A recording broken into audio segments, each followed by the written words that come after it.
میرے پاکستانیوں، ایک ہمارے جو بزرگ وہ کہا کرتے تھے کہ جب آپ ایک جھوٹ بولتے ہیں اس جھوٹ کو کور اپ کرنے کے لیے آپ کو 100 جھوٹ بولنے پڑتے ہیں. یعنی آپ جب ایک غلط کام کر لیتے ہیں تو اس غلط کام کو کور کرنے کے لیے آپ کو مسلسل غلط کام کرنے پڑتے ہیں. رجیم چینج ہوا، ایک آرمی چیف جنرل باجوہ نے فیصلہ کیا کہ جناب عمران خان مجھے پسند نہیں ہے، اور اس نے فیصلہ کیا اس کو ہٹانے کا. شہباز شریف اس کو بہت پسند تھا، وہ سمجھتا تھا شہباز شریف بہت بڑا جینیس ہے اور اسحاق ڈار سے بڑا کوئی اکانومی کا وزٹ کوئی نہیں ہے.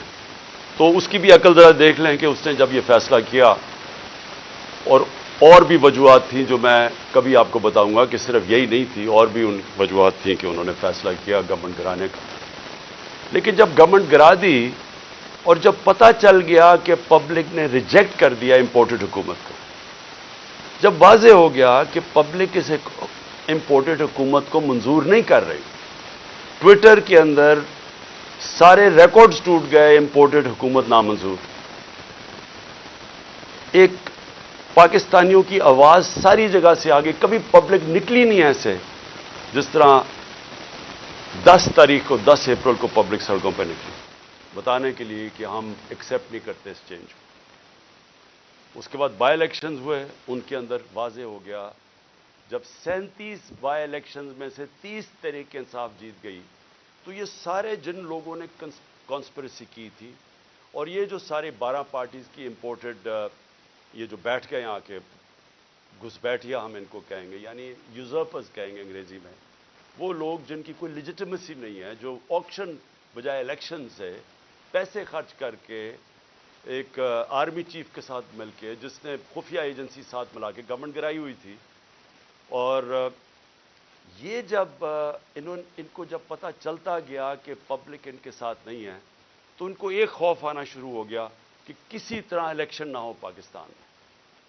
اور انہوں نے الیکشن سے بھاگنے کی پوری کوشش کی اور کرتے گئے، ہر چیز کریں بل الیکشن نہ ہو. تو اس کے لیے جو انہوں نے قدم اٹھائے، میں ابھی پہلے لیٹسٹ سے شروع کرتا ہوں، لیکن میں بتاؤں گا کہ انہوں نے ظلم کتنے کیے، کیا کیا وہ میں اس کے اوپر جو آج ہماری ہیومن رائٹس کی رپورٹ آئی ہے، جو انہوں نے ہماری وائلیشنز کی، اس کے اوپر وائٹ پیپر جو ہم نے دیا، اس کے اوپر میں بعد میں آتا ہوں. میں صرف آج آپ کو بتاؤں کہ اس جھوٹ کو، اس غلط کام کو کور کرنے کے لیے یہ ملک کتنی بڑی قیمت ادا کر رہا ہے. آج ہنگامی شہباز شریف ایک میٹنگ کرتا ہے کیبنٹ کی، اور اس کے بعد جب لوگ تراویحاں میں مصروف ہوتے ہیں تو ایک فیصلہ آتا ہے جلدی سے پارلیمنٹ سے. اور پارلیمنٹ کیا ہے؟ جس کے اندر اپوزیشن لیڈر نون لیگ کا ٹکٹ لینا چاہتا ہے، اس کو اپوزیشن لیڈر بنایا ہوا ایک لوٹے کو، وہ بیٹھ کے جلدی سے فیصلہ کر لیتے ہیں کہ جی چیف جسٹس کے اوپر سو موٹو ایکشن کے اوپر جو بھی انہوں نے فیصلہ کیا. دیکھیں، میں تو سب سے پہلے کہتا ہوں کہ پاکستان میں جوڈیشل ریفارمز کی ضرورت ہے، اور جو ہم اب پاکستان دیکھنا چاہتے ہیں، جو انشاءاللہ جو اس دلدل میں سے ہم نکلیں گے تو اس میں گورننس ریفارمز بھی ہوں گے اور جوڈیشل ریفارمز بھی ہوں گے. کیونکہ ہمیں جب تک کانٹریکٹ انفورسمنٹ اور جب تک ہم اس ملک کے اندر جلدی سے اپنے جسٹس ڈیلیڈ نہ ہو، انصاف کے جتنی جلدی ہم اس ملک میں انصاف دے سکیں لوگوں کو، ہمارا ملک اتنی تیزی سے خوشحالی کی طرف جائے گا. وہ تو ہم سب متفق ہیں. لیکن میں ان کی نیت کے اوپر شک کر رہا ہوں، اور مجھے ہمیشہ شک رہا ہے، کیونکہ یہ لوگ کبھی بھی عدلیہ کو آزاد اور مضبوط نہیں دیکھنا چاہتے تھے. جس شہباز شریف نے آج یہ جلدی میں فیصلہ کیا، اور یہ صرف اور صرف عدلیہ کے اوپر، سپریم کورٹ کے اوپر پریشر ڈالنے کے لیے کیا ہے. اور وہ کیوں کیا ہے؟ کہ الیکشن نہیں چاہتے. تو ساری چیزیں وہیں سے شروع ہو رہی ہیں کہ یہ سارے ڈرے ہوئے الیکشن سے، اس سے بھاگنے کے لیے پریشر پڑ رہا ہے سپریم کورٹ کے اوپر کہ الیکشن کسی طرح نہ کروائیں. تو میں کیوں ان کی نیت کے اوپر شک کرتا ہوں؟ یہ وہ لوگ تھے، یہ شریف خاندان، انہوں نے سب سے پہلے 1990 کے اندر جب پلاٹس کے اوپر ان کو بلایا گیا، نواز شریف نے بڑے زیادہ پلاٹس دے دیے تھے، رشوت دی تھی لوگوں کو، پتہ نہیں پیسے اربوں روپے کے بنائے تھے. میں 1990 کی بات کر رہا ہوں. تو ایک جج نے لاہور ہائی کورٹ نے ان کے اوپر نوٹس لے لیا.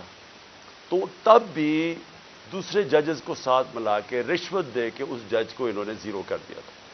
اور ان کو جج وہ پسند تھے، اور ان کے ٹیلی فون کانورسیشن ہے کہ جج صاحب جناب بے نظیر کو 3 سال نہ سزا ہو بلکہ 5 سال ہو. یہ وہ ہیں جو کہ ان کی ٹیلی فون کے اوپر ججز ان کے اوپر لائن پہ ہوتے تھے. یہ وہ لوگ ہیں جنہوں نے سپریم کورٹ کے چیف جسٹس کے اوپر حملہ کیا. ایک سجاد علی شاہ جیسا ایک ایماندار دیانتدار جج چیف جسٹس کے اس کے سپریم کورٹ پہ حملہ کر کے ان کو وہاں سے وہ جان بچا کے بھاگے. اور اس کے بعد رفیق تارڑ جو ان کا جس کو انہوں نے صدر بنایا تھا, اس نے وہ بریف کیسز لے کے گئے اور انہوں نے کوئٹہ بینچ کو خریدا. یہ سجاد علی شاہ نے اپنی کتاب میں لکھا اور انہوں نے ریوولٹ کروائی, تقسیم کیا اور اس طرح ایک سٹنگ چیف جسٹس کو ہٹایا.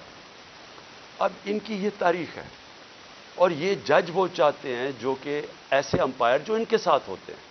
ان کو کبھی نیوٹرل امپائر کا کانسیپٹ نہیں آیا کیونکہ یہ انہوں نے غلط کام کرنے ہوتے ہیں. جو بھی غلط کام کرتا ہے وہ ایک آزاد اور مضبوط اور کریڈیبل عدالت کو کبھی نہیں آنے دے گا. اور انہوں نے اسی طرح ہمیشہ سارے اداروں کے اوپر اپنے لوگ بٹھائے, ان سے غلط کام کروائے. آتے ساتھ ہی شہباز شریف نے کیا کیا, اس نے اپنا ایف آئی اے کا ہیڈ اپنا بنایا. اس نے اس کی 16 ارب روپے کے کیسز تھے, 4 اس کے اندر گواہ تھے جو کہ 2 مہینے کے اندر سارے ہارٹ اٹیک سے مر گئے. جو ڈاکٹر رضوان ایف آئی اے کا تھا جس نے انویسٹیگیشن کی, اس کو ہارٹ اٹیک ہوا, وہ بھی مر گیا. تو وہ سارا ختم کروایا. 8 ارب روپے کے ان کے منی لانڈرنگ کے کیسز تھے نیب کے اندر, اس کے اندر بھی آتے ساتھ ہی پہلے اپنا آدمی رکھوایا اور اپنا جو انہوں نے آدمی نیب کا ہیڈ لگوایا اس نے بھی آخر میں استعفیٰ دے دیا کہ میں نہیں ان کے لیے کام کرتا, یہ غلط کام کرواتے. دونوں اداروں کی کریڈیبلٹی ختم کی. نہ ایف آئی اے کی کوئی کریڈیبلٹی رہ گئی نہ نیب کی. وہ اب وہ 2 ادارے رہ گئے جن کا صرف اور صرف کام پولیٹیکل وکٹمائزیشن, مخالفین کے خلاف کیسے کیسز کریں. اور ان کے ساروں کے کیسز جو 30 سال سے اس ملک کو لوٹ رہے تھے, ان کے کیسز ختم ہو گئے. تو انہوں نے جو آج یہ جو ایک عدالت کو پریشرائز, سپریم کورٹ کو پریشرائز کرنے کے لیے اور چیف جسٹس کو کیا, ساری قوم آج, جبکہ وہ ہم سب چاہتے ہیں کہ عدالتوں کے اندر ریفارمز ہوں, لیکن ان کی نیت کے اوپر آج ساری قوم سمجھ گئی ہے کہ ان کا صرف مقصد ہے الیکشن سے بھاگنا. اور ان کی ساری جو چالیں ہیں اب چل رہی ہیں اور ان کے ساتھ ہینڈلرز ملے ہوئے ہیں. مجھے افسوس سے کہنا پڑتا ہے کہ جو اپنے آپ کو نیوٹرل کہتے ہیں وہ ان کے ساتھ جا کے کھڑے ہو گئے. اور میں اس کے اوپر بھی بات بھی آؤں گا کہ پھر کیسے توقع کرتے ہیں کہ جب لوگ تنقید کرتے ہیں تو وہ کہتے ہیں کہ جی دیکھیں کسی ادارے کی توہین ہوگی. تو جب آپ ان لوگوں کے ساتھ کھڑے ہو جائیں گے جن کو 30 سال سے پاکستانی قوم جانتی ہے, جن کی کرپشن کے اوپر کتابیں لکھی گئی ہیں, تو پھر کیسے سمجھتے ہیں کہ لوگ بھی چپ کر کے نیوٹرل ہو جائیں گے اس کے اوپر.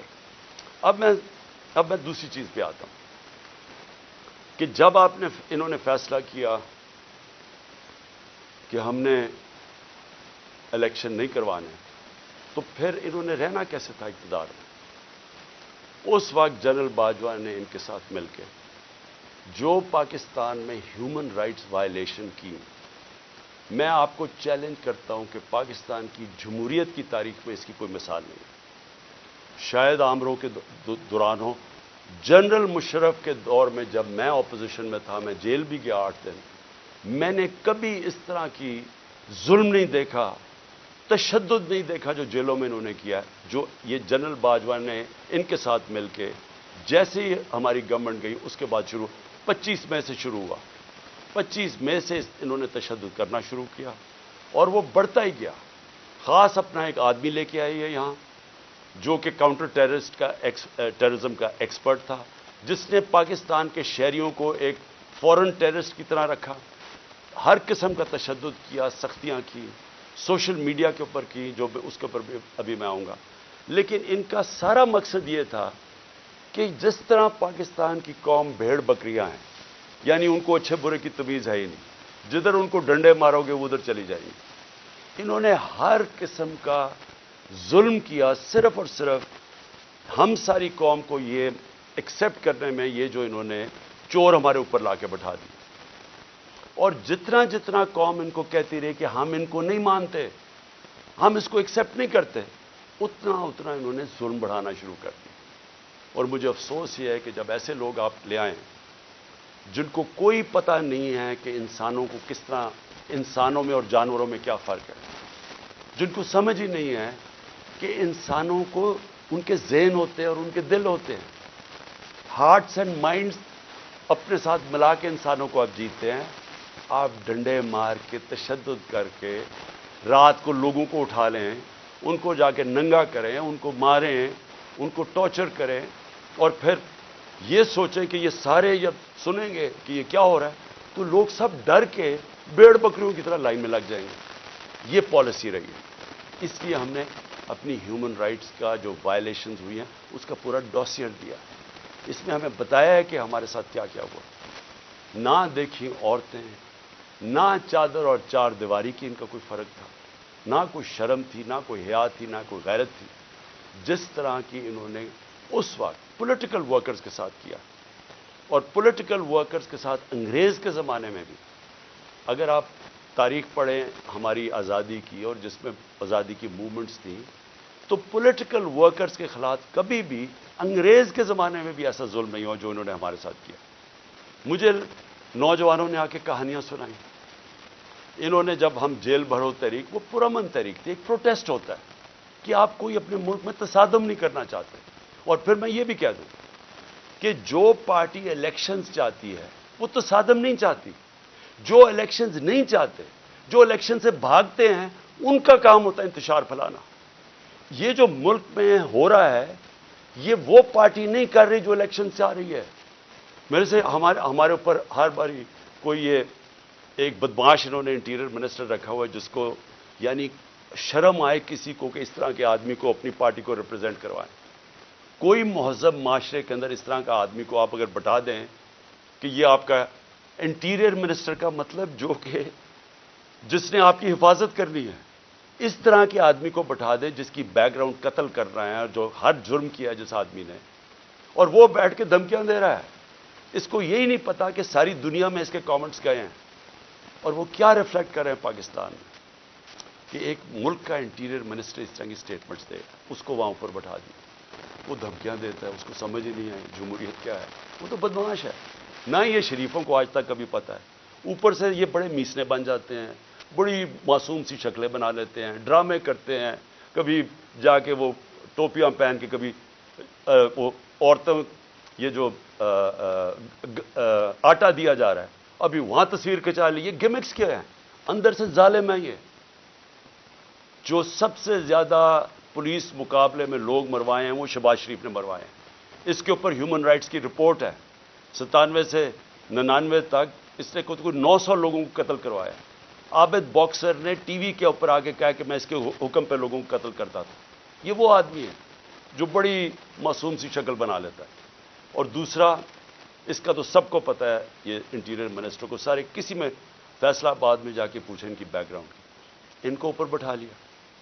پیچھے سے پوری بیکنگ تھی ان کو، جو اپنے آپ کو لوگ نیوٹرل کہتے ہیں، اور انہوں نے اس وقت ہر قسم کا ظلم کرنا شروع کر دیا. اور جو انہوں نے آدمی رکھا کاؤنٹر ٹیررزم کا، اب ان کو سمجھ ہی نہیں ہے سویلین سے کیسے ڈیل کرتے ہیں. ان کی ٹریننگ ہی نہیں ہے. وہ جا کے اوپر رپورٹ دیتے ہیں، سر فکر نہ کریں سر، میں ابھی تھوڑے اور ڈنڈے لگاؤں گا یہ ٹھیک ہو جائیں گے، تھوڑا اور مجھے ظلم کرنے دے تو میں لائن مین کو لگا لوں گا. جس طرح کوئی یہ انسان ہی نہیں تھے. ہمارے سوشل میڈیا کے لڑکوں کو اٹھایا جا رہا ہے. ہر روز کچھ سوشل میڈیا جو دیکھتا ہے تحریک انصاف کا سوشل میڈیا اس کو اٹھا لیتے ہیں، گھروں میں جاتے ہیں، اغوا کرتے ہیں. کوئی وارنٹ نہیں ہوتا، پکڑتے ہیں ان کو، نامعلوم افراد آتے ہیں پلین کپڑوں میں اٹھا کے لے جاتے ہیں. یہ کس دنیا کی جمہوریت میں ایسے ہوتا ہے؟ فرانس کے اندر پبلک سڑکوں پہ نکلی ہوئی ہے پینشنز کے اوپر، پروٹیسٹ کر رہی ہے، اٹیک کر رہی ہے پولیس کو، پیٹرول بم پھینک رہی ہے. مجھے فرانس میں بتائیں کہ ایک آدمی کو پولیس نے رات کو جا کے گھروں سے اٹھایا. اگر وہ نہیں ملتے ان کے باپ کو اٹھا لیتے، ان کے بھائیوں کو اٹھا لیتے. کبھی سنا ہے کہیں یہ ہوا ہے؟ کسی ملک میں مجھے بتا دیں جدھر جمہوریت ہے، آپ پولیٹیکل ورکرز کو رات کو اٹھا رہے ہوں، ان کے گھروں میں وہ نہیں ملتے، ان کے رشتہ دار اٹھا لیتے ہیں، ان کو اٹھا کے لے جاتے ہیں، اور وہاں کیا کرتے ہیں؟ ان سے تشدد کرتے ہیں ان کے اوپر. پوچھتے ہیں کہ جی بتائیں عمران خان نے یہ تمہیں بھڑکا رہا ہے، عمران خان تمہارے سے کروا رہا ہے۔ اتنے بیوقوف ہیں، ان کو پتہ ہی نہیں کہ سوشل میڈیا کام کیسے کرتا ہے۔ کوئی ان کو پہلے کوئی اپنے عقل والے لوگ اپنے پاس بٹھا لیں، خدا کا واسطہ ہے۔ یہ اوپر ڈفر بیٹھے ہوئے ہیں، یہ ثناء اللہ جیسے لوگوں کو کوئی سمجھ نہیں ہے۔ آپ کم از کم یہ سمجھ تو لیں کہ سوشل میڈیا فنکشن کیسے کرتا ہے۔ جس کے پاس موبائل فون ہے اس کی آواز ہے۔ سوشل میڈیا وہ ہے جو عوام ہے، جو عوام کے اندر آواز ہے، جو عوام کا نیریٹو ہے، وہ سوشل میڈیا پہ آ جاتا ہے۔ آپ اس کو 15 20 30 سوشل میڈیا کے لوگوں کو پکڑ لیں گے تو اس سے کچھ رک جائے گی بات، اور نفرتیں بڑھیں گی، آپ کے خلاف اور سوشل میڈیا ہو جائے گا۔ اور یہاں چلے پاکستان میں تو اس کو جنگل کا قانون ہے، کوئی فنڈامنٹل رائٹس ہے ہی نہیں۔ جدھر دیکھیں تو آ کے ہمارے یہاں لوگ اب کیا کر رہے ہیں لوگ، میں ذرا اپنے زمان پاک کی بات کر، لوگ پروٹیسٹ کر رہے ہیں۔ کس چیز کا پروٹیسٹ کر رہے ہیں؟ کہ یہاں اغوا کیا جاتا ہے لوگوں کو، یہاں قانون نہیں ہے۔ وہ سارے جمع ہوئے ہیں کہ ڈر ان کو ہے کہ عمران خان کو اغوا کر کے لے جائیں گے۔ وہ جو یہاں اٹیک ہوا تھا زمان پار پہ، وہ قانون کے مطابق نہیں پکڑنے آئے تھے، وہ اغوا کرنے آئے تھے، کیونکہ ان کے پاس کوئی ویلڈ ریزن نہیں تھی مجھے یہاں سے اریسٹ کرنے کی۔ قانون واضح تھا۔ میں نے 18 کا کہا میں جا رہا ہوں عدالت میں پہلے کیوں نہیں جا سکا؟ میں نے بتایا وہاں خوف تھا دہشت گردی کا، 2 اٹیک ہو چکے ہیں، سیکیورٹی نہیں مل سکتی تھی، گورنمنٹ نے سیکیورٹی وڈرا کر لی تھی، ایک حملہ ہو چکا ہے جان کے اوپر، اللہ نے بچایا ہے۔ پتہ ہے انٹیریئر منسٹری خود کہہ رہی ہے دوسرا حملہ ہونے لگا ہے۔ تو اس جگہ کے اوپر جدھر آپ سیکیورٹی بھی نہیں دے سکتے، تو میں نے کہا اس کو شفٹ کر دے دوسری جگہ، تو میں چلا جاتا ہوں۔ مجھے کس چیز کا ڈر ہے؟ میرے اوپر کون سا کیس ہے جو مجھے خوف زدہ ہوں میں عدالت میں جانے کے لیے؟ کیا میں دہشت گرد ہوں؟ 40 دہشت گردی کے کیسز ہیں۔ آج پتا چلا کہ اسلام آباد میں میرے اوپر کوئی 30 یا 40 کیسز کر دیے، 15 کیسز ایک دن میں کیے ہیں۔ کبھی سنا ہے کسی کے اوپر، کسی لیڈر کے 15 کیسز ایک ہی دن میں میرے اوپر ایف آئی آر کاٹ دی؟ میں یہاں بیٹھا ہوں لاہور میں، مظاہرہ ہوتا ہے اسلام آباد میں، 3 دہشت گردی کے پرچے کٹ جاتے ہیں میرے۔ وہ بیچارہ ذلے شاہ کو یہ ظلم کر کے، تشدد کر کے اس کو مارتے ہیں، 302 مرڈر کا پرچہ میرے پہ کٹ جاتا ہے۔ اس لیے لوگ یہاں باہر بیٹھے ہیں، کسی کو اعتماد نہیں ہے۔ یہ جو گورنمنٹ میں بیٹھی ہوئی ہے، یہ کوئی قانون کے مطابق تو کچھ چیز کوئی کر ہی نہیں رہی۔ کون سی چیز کر رہے ہیں قانون کے مطابق؟ یہ تو سارا جنگل کا قانون ہے یہاں۔ تو لوگ خوف زدہ ہیں کہ یہاں سے اٹھا کے لے گئے تو قتل کر دیں گے، کیونکہ انہوں نے تو پہلے قتل کرنے کی کوشش کی ہے۔ یہی تو لوگ بیٹھے ہوئے جنہوں نے مجھے پورا ٹریپ کر لیا تھا کہ اللہ کا کرم تھا کہ گولیاں نیچے لگیں، کیونکہ اس کا ہاتھ لڑکے کا اوپر آ گیا، جو نوجوان ابتسام جو ہیرو تھا۔ کبھی بھی کوئی کسی کے بندوق کو پبلک میں بھاگ جاتے ہیں لوگ، اس نے جا کے اس کو پکڑا، اس سے بجائے اوپر گولیاں لگنے کے وہ نیچے لگی، بچ گئے ہم۔ تو انہوں نے تو کسر نہیں چھوڑی تھی، پھر سیبوٹاج کیا۔ جو رزلٹ تھا، جو جی آئی ٹی کا رزلٹ تھا، وہ انہوں نے آتے ساتھ ہی سیبوٹاج کیا۔ جو میں آپ کے سامنے کہہ رہا ہوں وہ یہ کہ لوگ آج کیوں یہاں زمان پاک کے باہر بیٹھتے ہیں، کیونکہ ان کو کوئی کانفیڈنس نہیں ہے۔ ان کو ہمارے اس ملک کے انصاف کے نظام پہ کانفیڈنس ختم ہو چکا ہے۔ وہ دیکھ رہے ہیں کہ لوگوں کو کبھی کسی کو اٹھا لیتے ہیں، کبھی کسی کو۔ اب انہوں نے کہا جناب میرے اوپر 2 پرچے کاٹ دیے کہ میں وہاں جب جوڈیشل کمپلیکس میں گیا، انہوں نے کہا جناب بڑے لوگوں کے ساتھ آ گیا، وہ دروازہ ٹوٹ گیا۔ جھوٹ۔ پہلے تو میں یہ کہنا چاہتا ہوں کہ میرے ساتھ تو کوئی بھی لوگ نہیں تھے، کیونکہ انہوں نے ناکے لگا کے سارے لوگوں کو پیچھے رکھ دیا۔ اتنی پولیس اور رینجرز تھے اس دن۔ تو جب پاس پہنچا وہاں، تو لوگ ویسے جب سب کو پتا تھا کہ میں وہاں جا رہا ہوں تو لوگ آنا شروع ہو گئے۔ انہوں نے ان کو اشتعال دلوایا، ٹیئر گیس، ہمارے پاس ایویڈنس ہے ساری، ٹیئر گیسنگ شیلے کی۔ قریب جا کے پولیس پتھر مار رہی ہے لوگوں کو، اس کے باوجود 40 منٹ میں باہر کھڑا ہو جاتا ہوں، اس کے باہر کھڑا ہو جاتا ہوں جوڈیشل کمپلیکس، اور وہاں اشتعال دیا جاتا ہے لوگوں کو۔ جو پولیس نے حرکتیں کی اور پیچھے نامعلوم افراد سے جو کروا رہے تھے، ان سے پوری کوشش تھی کہ کسی نہ کسی طرح ٹریپ کر کے عمران خان کو وہاں مرواؤ، لیکن میرے اوپر دہشت گردی کے پرچے کاٹ گئے۔ اب میں کل جاتا ہوں اب کل میں جاتا ہوں اسلام آباد میں، پھر عدالت میں ہائی کورٹ جاتا ہوں. ہائی کورٹ جدھر میں آگے ہائی کورٹ میں جاتا ہوں خود، کیونکہ وہاں ہم کسی کو نہیں لے کے جاتے. جو لوگ میرے ساتھ تھوڑے بہت آئے تھے وہ وہاں کھڑے ہو جاتے ہیں. اب ساری آپ وہاں صحافی کھڑے تھے، ایک الجزیرہ کا صحافی تھا، اس کی رپورٹ دیکھ. ہمارے ایسے لوگ کھڑے ہوئے ہیں، ایک دم نامعلوم افراد شلوار قمیض کے اندر ڈنڈے پکڑے ہوئے تحریک انصاف کے کلرز کے ساتھ، تاکہ لگے تحریک انصاف کے لوگ ہیں. اور وہ ان لوگوں کو ڈنڈے مار کے اور پکڑ کے ہمارے لوگوں کو پکڑ کے لے جاتے. اب مجھے بتائیں کیا غلط کام کیا تھا؟ کوئی کچھ بھی نہیں، آرام سے کھڑے ہیں. اور پھر سے میری بات نہیں مانتے. الجزیرہ رپورٹر کی پوری سٹیٹمنٹ ہے، اس نے اپنی آنکھوں سے دیکھا کیا کیا انہوں نے. اور صرف پکڑتے نہیں ہیں، جب میری گاڑی گزری ہوتی ہے تو جو اس گاڑی کو مار کے ڈنڈوں سے شیشہ توڑ دیتے ہیں. آپ بتائیں کیا ہم نے کیا غلط کیا تھا؟ میں پھر سے کہتا ہوں کہ جو لوگ الیکشن چاہتے ہیں وہ انتشار نہیں چاہتے. جو الیکشن نہیں چاہتے، یہ لوگ جو یہ نامعلوم افراد اور یہ جو ان کے ساتھ لوگ ہیں، یہ کوئی الیکشن نہیں چاہتا، اس لیے انتشار چاہتے ہیں. اور انہوں نے ہمارے لوگوں کو پکڑ کے جیلوں میں ڈال دیا. یہاں زمان پاک میں وہ نامعلوم افراد آتے ہیں، کوئی یہاں سے جا رہا ہے کوئی چیزیں لینے کے لیے، وہاں سے پکڑ کے ان کو جیل میں ڈال دیتے ہیں اور وہاں جا کے تشدد کرتے ہیں. جو لوگوں کو انہوں نے جیلوں میں ڈالا، میں وہ نوجوانوں کو ملا 30-40 چھٹ کے آئے، جو انہوں نے کہانیاں سنائی کہ پکڑ پکڑ کے ان کو مارنا، ایک ایک کو پکڑ کے مارنا، پتہ نہیں ان سے کیا انفارمیشن لے رہے تھے. وہ جو میرا خنسامہ پکڑ کے لے گئے ابھی تک، وہ بیچارہ سفیر، وہ یعنی غریب آدمی، یعنی وہ ایک اپنے بیوی بچے پالنے کے لیے وہ بیچارہ کمائی کرنے والا آدمی، اس کو دیکھنے والا ہے، وہ کمزور سا آدمی. اس کو پہلے یہاں مارا، اس کو وہاں لے گئے اور اس سے پوچھ کہہ رہے ہیں عمران خان کھانا کیا کھاتا ہے؟ عمران خان کھانا کیا کھاتا ہے؟ وہ جب اس کو پکڑ کے لے کے گئے شہباز گل کو، اس سے پوچھے جی بتائیں عمران خان کھانا کیا کھاتا ہے؟ میرے 2 نوکروں کو انہوں نے پے رول پہ رکھ لیا تھا. جب میں پرائم منسٹر تھا، ایجنسیز نے ان کو پے رول پہ رکھ لیا تھا.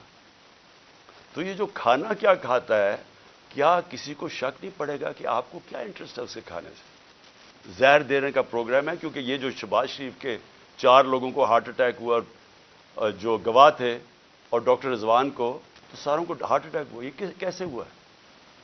تو یہ کھانا کیا کھاتے ہیں، وہ سفیر کو رکھا ہوا ہے جی کھانا کیا کھاتا ہے عمران خان.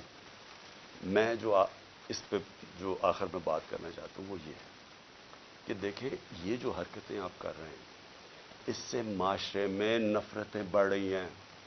اس سے بالکل یہ نہ سمجھیں کہ لوگ ڈر جائیں گے. سوشل میڈیا کی آپ کو سمجھ نہیں ہے.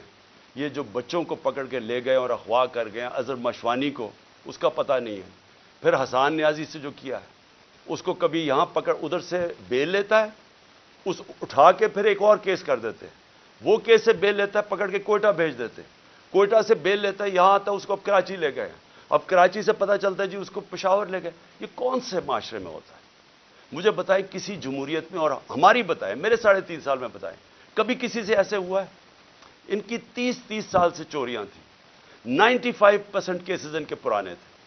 ہمارے تو صرف دو بڑے کیسز ہوئے تھے شہباز شریف کے. ایک اس کا 16 ارب کا پکڑا گیا تھا، وہ مقصود چپڑاسی والا، جس بیچارے کو کیسے مارا ہے. اور دوسرا تھا اس کا ٹی کیس، جو یہ پاپڑ والوں کے ذریعے پیسے بنا رہے تھے اس کی فیملی.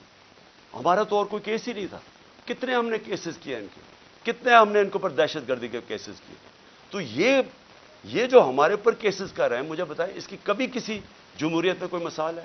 اور مجھے سب سے افسوس کیا ہے کہ ان کے پیچھے پاکستان کے وہ لوگ ہیں جو اپنے آپ کو نیوٹرل کہتے ہیں. اور میں ان کو یہ کہنا چاہتا ہوں کہ کیا آپ کو نظر نہیں آ رہا کہ قوم ان کی وجہ سے آپ کے خلاف ہوتی جا رہی ہے؟ کیا نظر نہیں آ رہا؟ اور کیا یہ کوئی کنٹرول کر سکتا ہے؟ میرے ٹویٹر کے اوپر تقریباً 1 کروڑ کوئی 70 یا 80 لاکھ فالوور ہے. کیا میں ان کو کنٹرول کرتا ہوں؟ مجھے پتہ ہے وہ کون ہے. کیا کسی کو سوشل میڈیا کا پتہ ہے کہ کون کیا کرتا ہے؟ اگر پرو پی ٹی آئی بھی ہے، اس کو وہ آزاد لوگ ہیں، ان کو کنٹرول نہیں کر سکتا. اور باہر پاکستانی بیٹھا ہے، 1 کروڑ پاکستانی باہر ہے، کیا وہ کنٹرول میں ہے کسی کے؟ تو بجائے یہ کریں کہ ہمیں ڈنڈے مار کے لوگوں کو بھیڑ بکریوں کی طرح لائن پہ لگانے کے لیے آپ کو چاہیے پوچھیں کہ کیوں تنقید کر رہے ہیں. تنقید ایک معاشرے میں جب آپ ختم کرتے ہیں معاشرہ مر جاتا ہے. معاشرے چلتے ہیں جب ایک معاشرے کے اندر اجازت. جمہوریت کا مطلب کیا ہے؟ جمہوریت کے اندر تنقید ہوتی ہے, ڈکٹیٹرشپ میں نہیں تنقید ہوتی. ڈکٹیٹرشپ کا حال دیکھ لیں. جو ڈکٹیٹرشپ فرینکو نے لے کے آیا اسپین میں, تو سارا اسپین پیچھے رہ گیا, سارا ویسٹرن یورپ آگے نکل گیا. ڈکٹیٹرشپس اگر اتنی اچھی ہوتی ہیں تو آج یہ ساری دنیا کی جمہوریت خوشحال نہ ہوتی, کیونکہ وہاں تنقید ہوتی ہے. تنقید سے آپ اپنے آپ کو ریفارم کرتے ہیں, آپ اپنی اصلاح کرتے ہیں. تو بجائے اپنی اصلاح کرنے کے کہ آپ کیا غلط کر رہے ہیں, آپ کو نظر آ رہا ہے کہ ساری قوم کدھر کھڑی ہو گئی جا کے, آپ کو پتہ چل رہا ہے, ہر جگہ آپ کو نظر آ رہا ہے. یہ جو مینار پاکستان میں کیا کیا, وہ پولیس سے پوچھیں جی یہ کیا کریں گے, جی اوپر سے حکم ہے. جدھر ہم پوچھتے ہیں کہتے ہیں جی پیچھے سے ہمیں حکم آیا ہے. تو حکم آیا کہ جناب جلسے کی ہم نے اجازت دی عدلیہ کے ذریعے, عدلیہ نے اجازت دی. 3 دن ملے وہ جلسے کی ساری پریپریشن کرنے کے لیے. کبھی پاکستان کی تاریخ میں مینار پاکستان کے جلسے پہ لاہور کو باہر سے بھی سیل کر دیا اور لاہور کو اندر سے بھی سیل کر دیا. یہ کبھی ہوا ہی نہیں ہے. جلسہ فیل کروانے کے لیے جو کوششیں کی گئیں, یہ تو اب اسی سے ہی آپ کو نظر آ جانا چاہیے کہ اگر آپ نے اتنا زور لگا کے جلسہ فیل کرنے کی کوشش کی تو وہ جو لاکھوں لوگ وہاں پہنچ گئے وہ آپ کو کیا میسج دینے آئے تھے؟ وہ دینے یہ میسج آئے کہ جس راستے پہ آپ نکل گئے ہیں اپنی بھی تباہی کر رہے ہیں, ملک کی بھی تباہی کر رہے ہیں ساتھ. خدا کے واسطے آنکھیں کھولیں اپنی. یہ جس راستے پہ آپ نکل گئے ہیں یہ اس ملک کی تباہی ہے. اور اس لیے بجائے یہ ہمارے سوشل میڈیا کے بچوں کو اٹھانا, یہ ملک کی فیوچر ہے. بجائے یہ پولیٹیکل ورکر جو کہ یہ سارا اپنا ٹائم دیتے ہیں. مجھے یہ بتائیں آپ نے سوچا ہے کہ یہ جو ورکرز کو اٹھا کے جیل میں ڈالتے ہیں, آپ نے کبھی سوچا ہے کہ ان کی فیملیز کا کیا بنتا ہے؟ یہ کہ ڈیلی ورکرز ہیں ان میں سے, یہ نظریاتی لوگ ہیں, پیسے والے نہیں ہیں. یہ ایک جذبے کے جنون کے لیے نکلے ہوئے ہیں. آپ ان کو پکڑ کے 2 ہفتے 3 ہفتے بند کر دیتے ہیں. سوچا ان کے گھروں میں کیا ہو رہا ہے اور اس سے آپ اچیو کیا کر رہے ہیں. تو میں اس پہ وائنڈ اپ کرتا ہوں کہ یہ جو ہیومن رائٹس وائلیشن آپ کر رہے ہیں اور یہ جو سارا ملک کو ان چوروں کو بچانے کے لیے ساری پالیسیز بن رہی ہیں, یہ اس ملک میں نفرتیں پھیلا رہی ہیں. اور یہ ہو سکتا ہے کہ یہ ہم سب کے ہاتھ سے نکل جائے. ابھی تک تو ہم جلسہ کرتے ہیں, پرامن کر کے واپس آ جاتے ہیں. ہر جگہ عمران خان کہتا ہے کہ ہم نے قانون کے بیچ میں رہنا ہے. ہر جگہ میں کہتا ہوں کہ ہم نے کوئی تصادم نہیں کرنا. ہر جگہ اپنے لوگوں کو روکتا ہوں جو انہوں نے ظلم کیا لوگوں کے اوپر, جس طرح مارا, جس طرح ذلِ شاہ کا قتل کیا, جو غصہ تھا سارا یہاں. بار بار کہتا رہا کہ کنٹرول کرو. بار بار قرآن کی ان کو وہ بتاتا ہوں کہ اللہ کو جو سب سے زیادہ پسند ہے مشکل وقت پہ صبر کرنا. ان کو میں درس دیتا ہوں. لیکن میں آپ کو یقین دلاتا ہوں کہ اسی طرح آپ چلتے رہے, یہ آپ کے سب کے ہاتھ سے گیم نکلنے والی ہے. یہ ادھر تک پہنچ جائے گی, آپ کوئی بھی کنٹرول نہیں کر سکے. اور اس لیے میں آخری بات پہ آتا ہوں کہ دیکھیں آج پھر ہمیں خبر ہے کہ 30-40 عورتیں زخمی ہوئی ہیں آٹے دینے کے اوپر, اور اب تک 8 عورتیں مر چکی ہیں یا لوگ مر چکے ہیں آٹے کے ڈسٹریبیوشن میں. دیکھیں کوئی کسی کو سمجھ آ رہی ہے کہ ہم لوگوں کے حالات ہیں کیا؟ کرونا کے دوران جب لاک ڈاؤن ساری دنیا میں لگا اور نچلا طبقہ پس کیا, ہم نے تب 14,000 روپے ڈسٹریبیوٹ کیا. کبھی آپ نے اس طرح کا سین دیکھا تھا؟ کس طرح ہم نے ان کی عزت نفس اس کو بچایا. ہم نے خواتین کو بلایا سکولز کے اندر, پرامن طریقے سے وہ بیٹھی, وہاں بیٹھ کے ان کو باقاعدہ ان کے بینک اکاؤنٹس کھول کے ان کو چیکس دیے تاکہ ان ذلیل نہ ہوں. سڑکوں کے اوپر لائنیں میل میل کی لائنیں نہ لگے. یہ اس طرح آٹے کی بوری اٹھاتے نقصان نہ ہو, انجریز نہ ہو, زخمی نہ ہو. ہم نے اس لیے کوشش کی کہ ان کی عزت بھی محفوظ رہے اور ان کو جو ضرورت ہے پیسے کی وہ بھی مل جائے. پہلے تو اس سے نظر آتا ہے کہ ان کو سوائے پبلسٹی کے, یہ صرف اور صرف چیپ پبلسٹی کے لیے, اس سے زیادہ ان کو کوئی فکر نہیں ہے معاشرے کی. دوسری بات یہ کہ کیا ہم اندازہ لگا رہے ہیں کہ جس طرح کی 11 مہینے میں تباہی مچی ہے اس ملک کے اندر، یعنی جس طرح کی مہنگائی آئی ہے اس ملک میں، پاکستان کی تاریخ میں کبھی ایسی مہنگائی نہیں آئی، اور پھر ساتھ ساتھ بے روزگاری بڑھتی جا رہی ہے، انڈسٹری بند ہوتی جا رہی ہے، جو آگے حالات ہیں وہ مزید اور بگڑتے جا رہے ہیں۔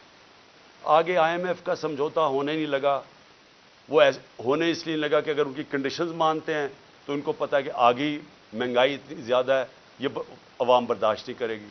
کنڈیشنز نہیں مانتے، ملک ڈیفالٹ کی طرف جا رہا ہے، دونوں طرف پھنس گئے ہیں جا کے۔ اور کیا سب کو یہ سمجھ آ رہی ہے کہ ان کے پاس کوئی جواب نہیں ہے اس کا، ان کے پاس کوئی حل ہی نہیں ہے، کوئی روڈ میپ ہی نہیں ہے؟ اور یہ مزید جو معاملہ بگڑے گا، اور یہ جو لوگوں کے جو ہمارا عام کم از کم 10 کروڑ پاکستانی ہیں جن کی اس وقت زندگیاں مشکل میں پڑتی جا رہی ہیں، جو سب سے نچلا طبقہ ہے، تو کیا اندازہ ہے کہ یہ کیسے گزارا ہوگا؟ آگے کیا ہمارے پاس راستہ کیا ہے اس سے نکلنے کا؟ تو میں اس لیے آخر میں اپنی ساری قوم کو کہتا ہوں کہ دیکھیں، ایسا وقت ہے کہ ہم سب کو اپنی آواز بلند کرنی ہے۔ میں کبھی اپنی قوم کو نہیں کہوں گا کہ آپ نے کسی قسم کا تصادم کرنا، لیکن اس وقت آپ نے اپنی آواز بلند کرنی ہے۔ جو ظلم ہو رہا ہے، یہ جو لوگوں کو اٹھا رہے ہیں، اس کے لیے میں اپنے وکلا کو کہتا ہوں کہ اگر وکیلوں کو اٹھا رہے ہیں، ان کو کام نہیں کرنے دے رہے، میرے جو وکیل ہیں ان کے اوپر پریشر ڈالا ہوا ہے، اگر وکیل کام نہیں کر سکتے، اور پھر میڈیا کو میں کہہ رہا ہوں کہ سوشل میڈیا یا میڈیا سے جو کیا ہے، جو انہوں نے ارشد شریف اور ان سب لوگوں سے کیا ہے، اگر میڈیا والے لوگ اپنا کام نہیں کر سکتے، اگر میڈیا ہاؤسز جس طرح بول کو بند کر دیتے، جب ہماری عمران خان کی کوریج نہیں آئی تو کیا فرق پڑتا؟ سوشل میڈیا پہ آ جاتی ہے۔ لیکن آپ میڈیا ہاؤسز کے اوپر یہ جو فریڈم آف ایکسپریشن کے اوپر کر رہے ہیں، کیوں نہیں ہے کہ میڈیا اور جرنلسٹ اس کے اوپر اپنی آواز کیوں نہیں بلند کر رہے؟